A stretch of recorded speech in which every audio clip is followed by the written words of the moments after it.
Well, the Salute series is back in production, I guess. It has been 4 months since I made my first Salute on Steam, but now this next Salute is going to be on a childhood game that many people have played since the late 1990s. So, why not start the intro before we start this next episode of my Salute series? Ready, ready, ready, ready, ready, ready, ready, ready, ready, ready, ready, ready, ready.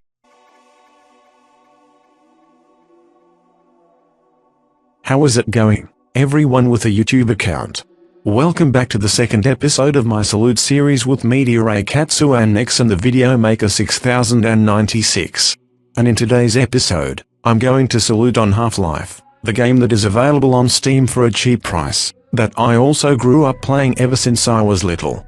If you have any opinions on this game, please let me know in the comments or on my Discord server, and I will respect yours as long as you don't bash mine. Anyways, with all the trembling, this salute starts for real. Half-Life has got to be one of the most popular and important games that everyone has played since the 2000s. That was released on November 19th, 1998, and it really amazes me.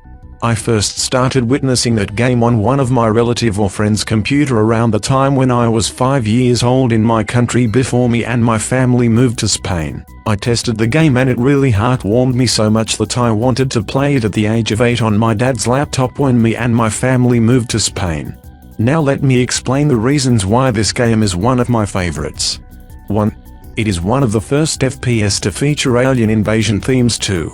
This game features no cutscenes. The player has almost complete uninterrupted control of Dr. Gordon Freeman, and the story is told through scripted sequences seen through his eyes, meaning everything happens in real time, which was unlike anything at the time. 3. The game has a decent story about a physicist who must stop an alien invasion that has some depth to it for the time being. Instead of simply telling the story via text on screen like most FPS games, the game tells its story through the events of the game itself and the interaction with NPCs. 4. This was the first truly linear FPS game that featured set pieces. While it may not sound interesting, there's a good reason for it, as it's revealed that most actions are guided by the ominous figure, the G-Man 5. This game introduces one of the most mysterious characters in gaming, the G-Man.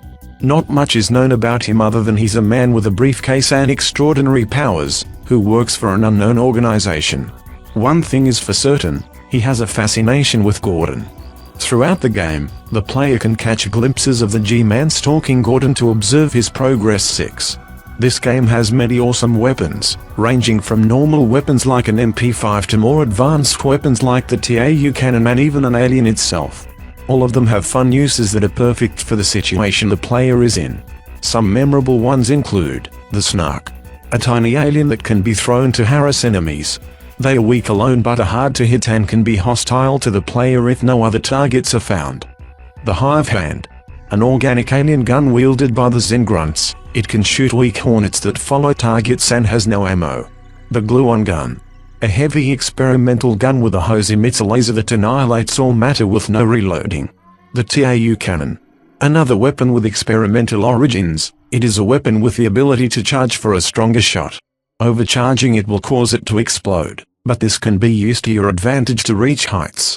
And finally, the Crowbar, a simple utility weapon with quick swing and moderate attack speed, intended to be more used to break objects than as a tool for fighting. It is the most famous weapon out of all of Gordon's arsenal, perhaps being the most iconic video game weapon. 7.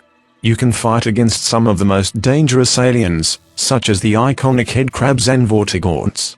Not only will you fight against aliens, but marine soldiers who seek to eliminate the protagonist and scientists, as a means to contain and erase all traces of the alien invasion. The enemy design is mostly creative to fight against. 8. It has good voice acting, especially Michael Shapiro, who does a really good job at giving the G-Man a calm but sinister voice with a stutter. 9. You can get security guards and scientists to aid you. Security guards can open doors and kill enemies with their pistols, while scientists do the same thing, but instead of helping in fights, they can heal you if necessary. 10. The AI was also innovative, specifically for its human marine enemies, who were the first FPS enemies to work in squads and use complex tactical behaviors and movement patterns instead of simply charging in a straight line at the player. Valve made a selling point out of their ability to flush the player out with grenades. Also, the cockroaches have pretty realistic AI, which is impressive. 11.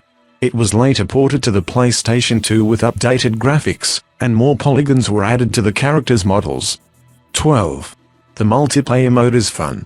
The TAU cannon's alternative fire pierces walls, which allows taking campers down. To add even more pepper and reasons to move faster, some maps have a shelter with a button that calls for an airstrike, which kills everyone outside the shelter. Even though the online play service World Opponent Network was discontinued, you still can play the old version of Half-Life and its mods using WoN2. And 13. Both expansion packs, Blue Shift, where you play as a Black Mesa security officer, and Opposing Force, where you play as an Hiku soldier, have improved gameplay compared to the main game and expanded the lore.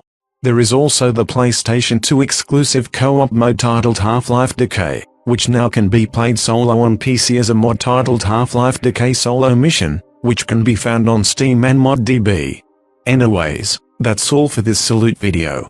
Just like I said in the beginning of the video, if you have any opinions on this game, let me know in the comments on my Discord server, and I will respect yours as long as you don't bash mine. Anyways, I'll be going for now. See you guys next time. Peace out.